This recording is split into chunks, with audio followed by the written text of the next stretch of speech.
Who are the most successful real estate investors? Have you ever wondered who are the most successful real estate investors? In this episode, we're going to talk just about that. We're going to touch on some of them, but more importantly, what they do. And we're also going to talk about their attributes or traits.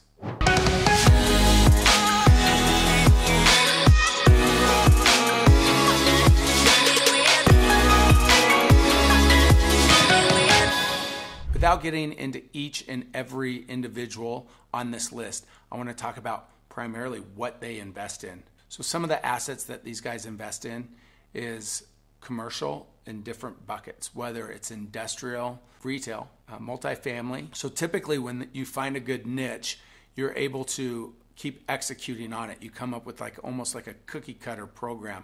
What these guys do is they start to identify what it takes for them to stamp out these commercial assets, and then once they do, they get financial backing once they have a proven method. Once they have a proven method, they'll get maybe a hedge fund or a big fund to come in and back them, and once they're backed, they could just start stamping these things out, making them more and more and more money. So how do you do things like this? All right, so you got to identify what niche is best for you first of all, and then you need to remind yourself of this video of how you became super successful and thank me later. But save that for another day. Let's get into a couple of these attributes. Like, how do you think they became successful? How do you think these people became successful? No, it's not by undercutting and being ruthless, although I'm sure there is some of that going on. But for the most part, they have a system that they've put together, and what are they doing? They're working hard, right? There's some attributes of these investors that they do what they say they're going to do. They have relationships. They wouldn't be sitting there burning all these bridges and people still trusting them. It just doesn't work that way. So sometimes we have a preconceived notion of how ruthless these people are, when actually they're building an infrastructure and a team to go out there and reproduce what they're doing over and over and over again.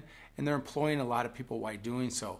But they've, again, picked a niche, and they've done what they say they're going to do, and they're working hard. These are some of the attributes that we talk about all the time in real estate investing, or just being a good human in general. Also, being well networked. It's easy to grow your network when you're doing the right things. People gravitate to you. They want to help you. They want to be part of what it is you're doing. And so when you're creating this, all this inertia starts to come your way in being able to create these opportunities. Now, their network might be a little bit different than yours, but it's just at a grander scale. If you're doing these same type of things, like, for example, you want to have a good banking relationship, you want to have a good general contractor, you want to have good trades, a good marketing team, it could be your realtor. All these things are part of your network. And the broader that is, the more and bigger things that you could create. I see a lot of people that they start off small. Maybe they're doing residential, then they get into commercial and they start doing bigger and bigger things, from maybe regional to more national as far as their platform goes. And all this starts from doing what you say you're going to do, outworking the next person, having a good network, delivering and executing on the returns that you promised for people.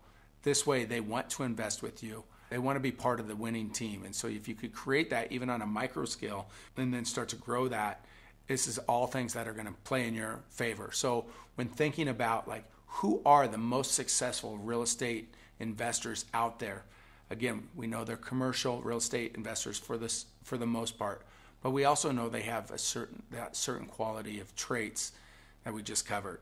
So the one thing that people don't see when they're looking at these real estate investors is all the sacrifice. You hear me talk about it so much.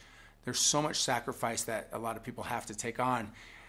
Oftentimes we see people that they go and they get this big windfall of money, and instead of reinvesting it in assets that will help them get their goals faster, they maybe invest in a liability.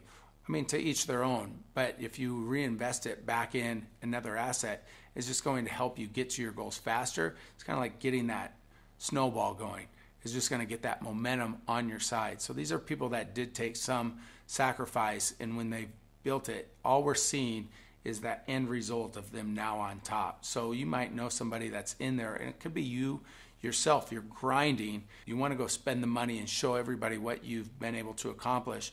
but sometimes it's best just to stay humble and continue to grow your business. If there is ever a shift back in the market, you'd be sitting good because you didn't spend your money foolishly. That's what a lot of these people did. They've reinvested in their business, kept their loan to values lower, they've leveraged other assets. So short-term sacrifice for the long-term wealth is ultimately what I'm talking about. Do me a favor, comment on what you think the most successful person's attributes are in being a successful real estate investor. So being open-minded. Being open-minded is a huge thing that a lot of these guys have, because they have to have that big open mind space to be able to take on some of these opportunities. They often have to say yes. I know some successful people, they say yes to a lot of different things just because that opportunities they don't want to say no to, and they let the opportunities chase them instead of them chasing the opportunities. It's something to think about. I call them blind spots. If you're not open-minded, you may have a blind spot, or if there's an issue, by keeping an open mind, that issue may resolve itself with allowing something to come in, a new opportunity. Someone may have that solution, maybe you're overlooking it. So one way to help you guys get there, if that's something you're looking to do, is have an accountability partner. I think it's huge to have someone that you're accountable for or to, and that could be a group of people as well, like form a group amongst you and your other successful friends, and making sure that you each hold each other accountable. That and get a mentor. Having a mentor be able to work with you through some of the issues that they already have could save you a lot of time, energy, and effort. I think it's huge to be able to have a mentor to be able to work through some of the trials that you may have versus a bunch of people trying to figure out on their own. So much better to have someone on the team that's been there, done that. If you're looking to break into the commercial real estate or real estate market in general, and you want help, do me a favor, click on the link below. Schedule a free one-on-one session with myself or one of my team members so we could help you get going in the right direction.